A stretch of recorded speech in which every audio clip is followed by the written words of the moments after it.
when they use civilians as human shield.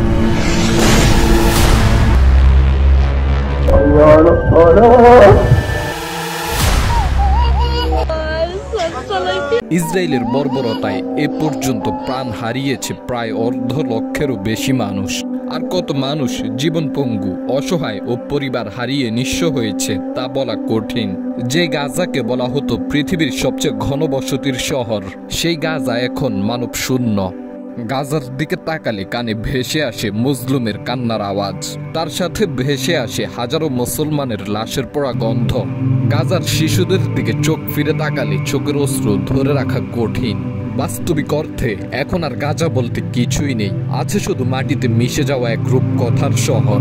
কিন্তু যদি গাজার প্রতিবেশীদের দিকে লক্ষ্য করা হয় তাহলে দেখা যায় ভিন্ন এক চিত্র।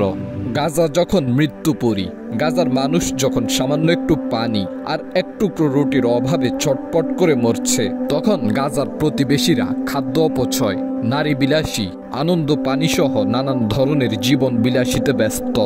বলা যায় বর্তমান আরব বিশ্বের শাসক গোষ্ঠী হয়ে উঠেছে পশ্চিমাদের পোষা কুকুরের মতোই। কিন্তু প্রশ্ন হলো, বর্তমান আরব বিশ্বের শাসক গোষ্ঠী পশ্চিমাদের পোষা কুকুর হয়ে উঠে কিভাবে?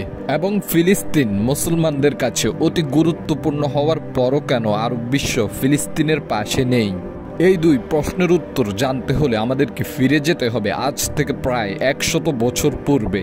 তখন নিভে যাওয়ার উপক্রম মধ্যযুগ থেকে আধুনিক যুগ পর্যন্ত বিশ্ব শাসন করা পৃথিবীর সবচেয়ে প্রতাপশালী শাসন ব্যবস্থা ওসমানীয় সাম্রাজ্য। সে সময় খেলাফতে ওসমানীর খলিফা ছিলেন সুলতান দ্বিতীয় আব্দুল হামিদ খান রহমাতুল্লাহি আলাই। তিনার শাসনকালে ফিলিস্তিন সহ সমগ্র আরব বিশ্ব ছিল অটোমানদের অধীনে। তিনি ওসমানীয় সাম্রাজ্য টিকিয়ে রাখতে নিরলস চেষ্টা করেছেন, তবে ষড়যন্ত্রের কালো জাল আর বিশ্বাসঘাতকতা তিনাকে সফল হতে দেয়নি। সে সময় তুরস্কে আগাছার মতো মাথা গজিয়ে উঠেছিল ইয়াং টার্কস। তুর্কিতে যাদেরকে জেন্স তুর্কলার বলা হয়, জেন্স তুর্কলার ছিল খেলাফত বিরোধী এবং গণতন্ত্রের মতাদর্শী। তখন জেন্স তুর্কলার বা ইয়াং টার্কসদের বিদ্রোহে সিংহাসন ছাড়তে বাধ্য হয় সুলতান দ্বিতীয় আব্দুল হামিদ। এরপর তিনার ভাই পঞ্চম মেহমেদ খানকে সিংহাসনে বসানো হয়। তবে মেহমেদ ছিল শুধু নামমাত্র সুলতান, সিংহাসন থাকলেও তিনার কাছে ছিল না কোনো ক্ষমতা। তিনি ছিলেন ইয়াং টার্কসদের হাতের পুতুল। অন্যদিকে তখন আরব ভূমির উপর আধিপত্য কায়েমের ষড়যন্ত্রে লিপ্ত ব্রিটিশ সাম্রাজ্য।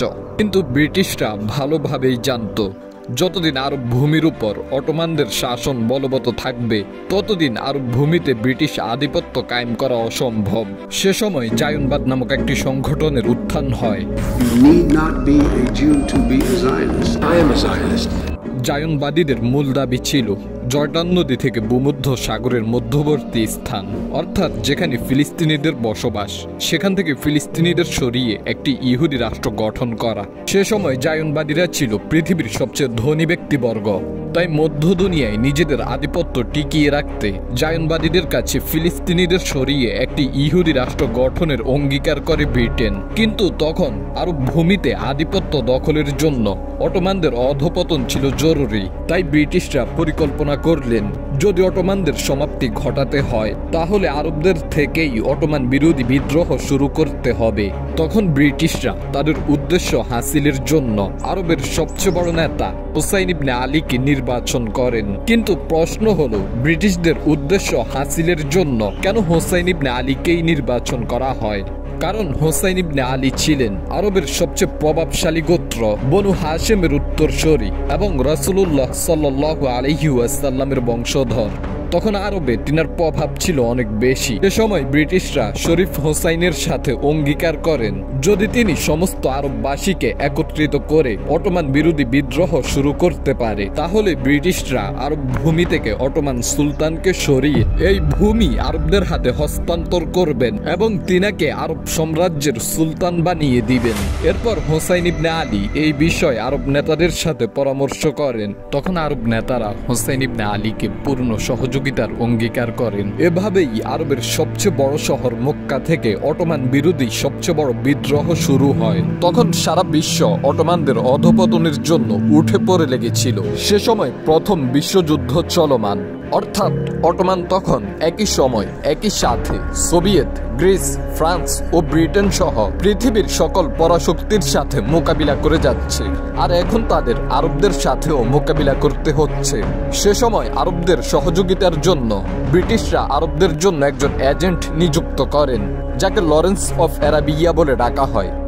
Lawrence of Arabia. As Lawrence of Arabia. তিনি এসে হোসাইন ইবনে আলীর 3 সন্তানের ইন্টারভিউ নেন যে তাদের মধ্যে কে সবচেয়ে বেশি ব্রিটিশদের অনুগত হয়ে থাকবে। এরপর লরেন্স অফ অ্যারাবিয়া তাদের দাস হিসেবে ফয়সালকে বাছাই করেন। এরপর ব্রিটিশরা ফয়সালের সাহায্যে সম্পূর্ণ আরব ভূমিকে নিজেদের অধীনে নিয়ে আসে, কিন্তু ব্রিটিশদের সাথে আরবদের চুক্তি ছিল অটোমানদের এই ভূমি থেকে সরিয়ে দেওয়ার পর ব্রিটিশরা আরব ভূমিকে হোসাইন ইবনে আলীর হাতে হস্তান্তর করবে, তখন আরব সম্পূর্ণ নিজস্ব একটি স্বাধীন সাম্রাজ্যে পরিণত হবে। পূর্বেই আমরা জায়নবাদী নামক একটি সংগঠন নিয়ে আলোচনা করেছি। ব্রিটিশরা আরব ভূমিতে নিজেদের আধিপত্য বহাল রাখতে জায়নবাদীদের কাছে একটি ইহুদি রাষ্ট্র গঠনের অঙ্গীকার করেন, কিন্তু আরব স্বাধীনের পর ব্রিটিশরা যখন হোসাইন ইবনে আলীর কাছে আরব ভূমিতে ইহুদি রাষ্ট্র গঠনের জন্য দাবি জানান, তখন হোসাইন ইবনে আলী ব্রিটিশদের এই দাবির চরম বিরোধিতা করেন এবং তিনি ফিলিস্তিনের এক টুকরো মাটিও ইহুদিদের না দেওয়ার অঙ্গীকার করে ব্রিটিশদের পরিষ্কারভাবে জানিয়ে দেন। তখন আরব ও ব্রিটিশদের সম্পর্কে দূরত্ব তৈরি হতে শুরু হয়। এরপর কয়েক বছর পর 1924 সালে কামাল আতাতুর্কের নেতৃত্বে অটোমান বিরোধী আন্দোলনে চিরতরে মুছে যায় মধ্যযুগ থেকে আধুনিক যুগ পর্যন্ত বিশ্ব শাসন করা ওসমানীয় সাম্রাজ্য। তখন পৃথিবীতে ছিল না কোনো মুসলিম খলিফা, অথচ ইসলামের প্রথম খলিফা হযরত আবু বকর সিদ্দিক রাদিয়াল্লাহু তাআলা আনহু থেকে শুরু করে খেলাফতে ওসমানীর সর্বশেষ খলিফা সুলতান ষষ্ঠ মেহমেদ খান পর্যন্ত বিশ্ব কখনো খলিফা মুক্ত থাকেনি। তখন খলিফা ষষ্ঠ মেহমেদ খানের পদত্যাগের কথা শুনে হোসাইন ইবনে আলী নিজেকে মুসলিম সাম্রাজ্যের খলিফা ঘোষণা করেন। তখন ফ্রান্স এসব দেখে ব্রিটিশদের বলতে লাগলো, তোমরা এমন এক ব্যক্তিকে মুসলিম সাম্রাজ্যের খলিফা হওয়ার রাস্তা তৈরি করে দিয়েছ, যে কিনা সরাসরি রাসূলুল্লাহ সাল্লাল্লাহু আলাইহি ওয়াসাল্লামের উত্তরসূরি, এবং সে এখনই এতটাই প্রভাবশালী যে সে এখনই আমাদের বিরোধিতা করে যাচ্ছে।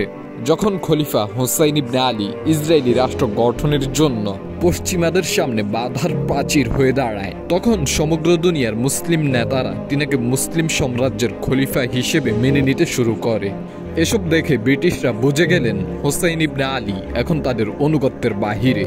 তাই ব্রিটিশরা তখন হোসাইন ইবনে আলী থেকে নিজেদের সমর্থন সরিয়ে নেন এবং আরব শাসনের জন্য নতুন এক নেতাকে প্রস্তুত করেন, যার নাম হলো কিং আব্দুল আজিজ ইবনে সৌদ। ইবনে সৌদ ছিল কুকুরের মতোই ব্রিটিশদের অনুগত। তার মাঝে ছিল না কোনো দেশপ্রেম, ছিল না মুসলমানদের সোনালী ভবিষ্যতের কোনো চিন্তা। তার একক লক্ষ্য ছিল আরবের সিংহাসন। তা বাহুল্য যে ইবনে সৌদ সৌদি আরবের অবকাঠামোগত উন্নয়নে অকল্পনীয় অবদান রাখেন।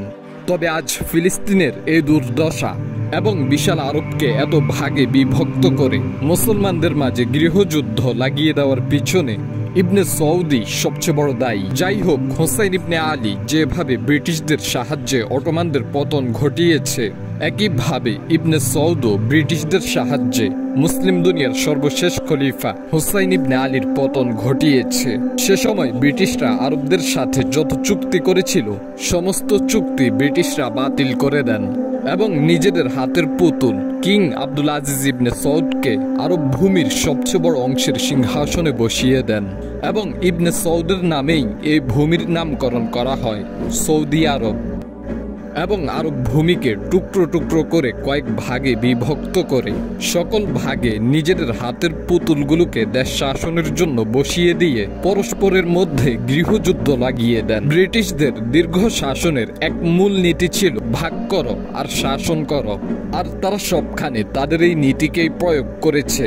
এরপর দীর্ঘকাল যাবৎ মধ্য দুনিয়ায় নিজেদের আধিপত্য টিকিয়ে রাখতে ফিলিস্তিনিদের সরিয়ে আরবদের মাথার উপর ইসরায়েল নামক এক সুপার পাওয়ারকে বসিয়ে দেন এবং মুসলিম দুনিয়ার সর্বশেষ খলিফা হোসাইন ইবনে আলীকে গ্রেপ্তার করে কারাগারে পাঠিয়ে দেন। এরপর ব্রিটিশ সাম্রাজ্যের সমাপ্তি ঘটে এবং ব্রিটিশদের সাজানো একই দাবা ঘরে আমেরিকা আধিপত্য বিস্তার করে।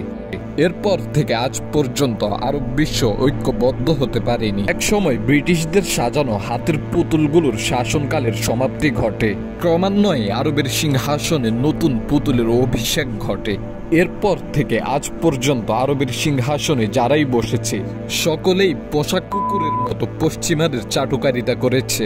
আর যারা পশ্চিমাদের চাটুকারিতা করেনি, পশ্চিমারা তাদের নিষ্ঠুর পতন ঘটিয়ে পরবর্তী শাসকদের জন্য দৃষ্টান্ত হিসেবে রেখে দিয়েছে। যেমন আরবের কিং ফয়সাল, ইরাকের সাদ্দাম হোসেন, লিবিয়ার গাদ্দাফির এবং মিশরের মোহাম্মদ মুসরি। আর ঠিক এ সকল কারণেই বর্তমান আরব বিশ্ব ফিলিস্তিনের পাশে নেই। আরবের সেই সুখের বসন্ত তখনই হারিয়ে গিয়েছে যখন আরব পশ্চিমাদের দাসত্ব শুরু করেছে। আজ আরবের শাসক গোষ্ঠীর দিকে লক্ষ্য করুন। তাদের উদাহরণ যদি কুকুরের সাথেও দেওয়া হয় তাহলে কুকুরও বলে উঠবে, আমি অন্তত তাদের মতো নই। আজ ফিলিস্তিন ধ্বংস হয়ে গিয়েছে। প্রতিনিয়ত ইসরায়েলের বর্বরতায় ফিলিস্তিন আজ মানব শূন্য হয়ে গিয়েছে। ফিলিস্তিনের মানুষ আজ এক টুকরো রুটি আর সামান্য একটু পানির অভাবে নিজেদের প্রাণ হারাচ্ছে। আর অপদার্থ আরব সিংহাসনের কুকুরগুলো বসে বসে পশ্চিমাদের সোনার হাড্ডি চিবাচ্ছে। আরবের এই শাসক গোষ্ঠীকে ইতিহাস খুব ভালোভাবেই মনে রাখবে, যেমন ভাবে ইতিহাস মীর জাফরের মতো লোকদের মনে রেখেছে। বর্তমান আরব বিশ্বের শাসক গোষ্ঠী ইতিহাসে শুধুমাত্র একটি কালো রেখাই হয়ে থাকবে, আর ভবিষ্যৎ প্রজন্ম এদের নাম শুনে থুতু নিক্ষেপ করবে। তবে ইতিহাস বলছে ফিলিস্তিনের এই সংগ্রাম শুধু আজ থেকেই নয়, বরং তাদের এই সংগ্রাম ৩৫০০ বছর যাবৎ চলমান। প্রাচীনকাল থেকেই ফিলিস্তিন দখল করেছে বড় বড় সব সাম্রাজ্য, তবে কোনো সাম্রাজ্যই ফিলিস্তিনকে দখল করে রাখতে পারেনি। ইতিহাস সাক্ষী দিচ্ছে ফিলিস্তিন দখলের ৬০০ বছর পরেও তারা তাদের ভূখণ্ডকে ভুলে যায়নি, বরং ৬০০ বছর পরও দখলদারদের সিংহাসন চূর্ণ বিচূর্ণ করে দিয়ে তারা তাদের ভূখণ্ডকে ফিরিয়ে এনেছে। ইনশাআল্লাহ একদিন এই আধারও কেটে যাবে, আরবের এই দাসত্বের সিংহাসন চূর্ণ বিচূর্ণ হয়ে যাবে এবং আরবের সেই বসন্ত আবারও ফিরে আসবে।